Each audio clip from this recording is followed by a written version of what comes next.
kami fikir sepatutnya kalau ada Perdana Menteri di hadapan kita, boleh kita jelaskan dan boleh kita minta, boleh kita. Terima kasih kepada Ketua WIP Datuk Taqiyuddin.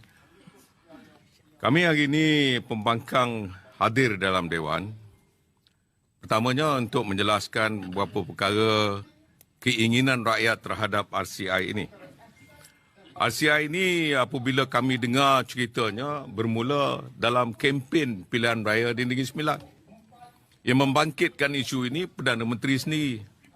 Dan banyak laporan-laporan atau cerita-cerita yang kita dengar di luar sana. Contohnya, ada satu berita yang mengeluarkan bilion ringgit orang sakau kamu tak tahu. Tabung haji. Dia yang sebut. Jadi kami nak tahu yang mana satu dalam bab laporan RCI ini yang dia kata ada orang sakau.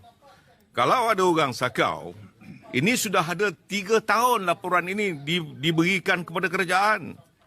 Kalau dah sakau sampai 3 tahun pun tunggu sampai sekarang tak ada lagi orang yang terbukti ada menyakau seperti apa yang dia kata. Jadi apa benda yang kita nak bahas dalam ini?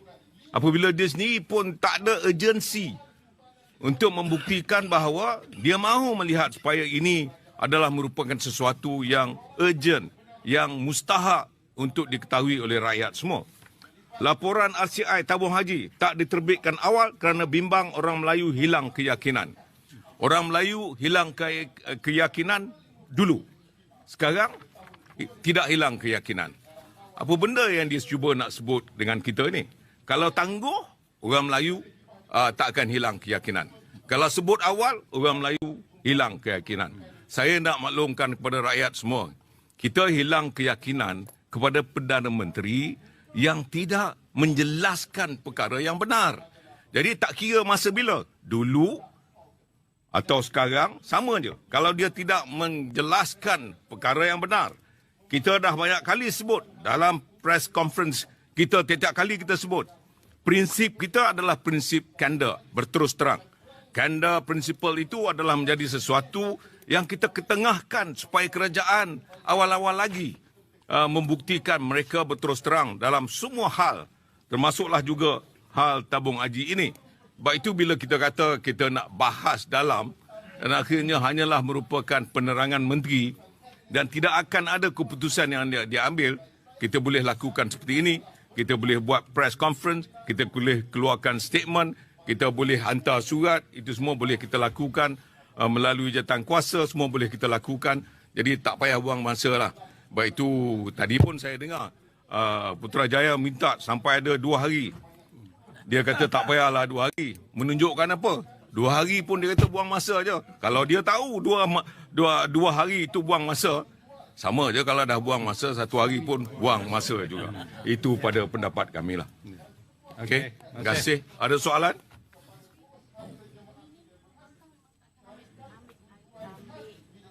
Ambil bahagian dalam persidangan. Ya. Kita tak akan masuk lagi lepas ni. Dia majlis penerangan. Kalau dia tegang, dia nak suruh kita bahas apa? Kalau dia kata ada perkara usul yang nak dia bawa, baru kita bahas. Kita kena faham ini ya. Contohnya kalau dia bawa bajet, itu adalah usul bajet untuk kepentingan rakyat. Kita akan bahas. Tapi kalau RCI laporan yang telah pun dikeluarkan oleh Suruhanjaya, jawatankuasa ni telah pun, dan saya nak baca penutup, saya rasa semua rakyat dah baca pun. Berdasarkan penemuan dan syur-syur Suruhanjaya, dia dah buat. Pengesyuran telah pun dilakukan oleh Suruhanjaya. Kerajaan dan pengurusan lembaga tabung haji perlu memberi perhatian yang serius terhadap penambahbaikan yang dicadangkan bagi memastikan pengurusan lembaga tabung haji terus cemerlang. Jadi maknanya dia dah cakap 3 tahun dulu dah. Maknanya selepas 3 tahun, pengusyuran telah pun diberikan kepada kerajaan dan lembaga tabung haji. Nak bahas apa lagi? Nanti dia akan terangkan dalam selama 3 tahun kita dah buat gini, akhirnya tak ada apa-apa lagi, selesai. Itukah yang dia nak buat? Atau ada perkara lain?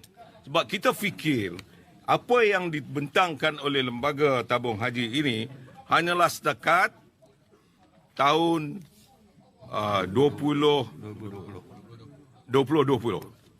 Ada banyak perkara lagi yang selepas itu. Mengapa tidak dibentangkan bersama?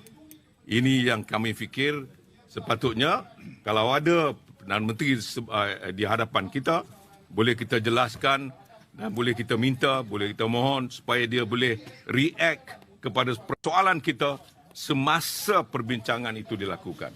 Ini yang kita mahukan sebab ini adalah satu masalah yang dia kata bimbang orang Melayu hilang keyakinan.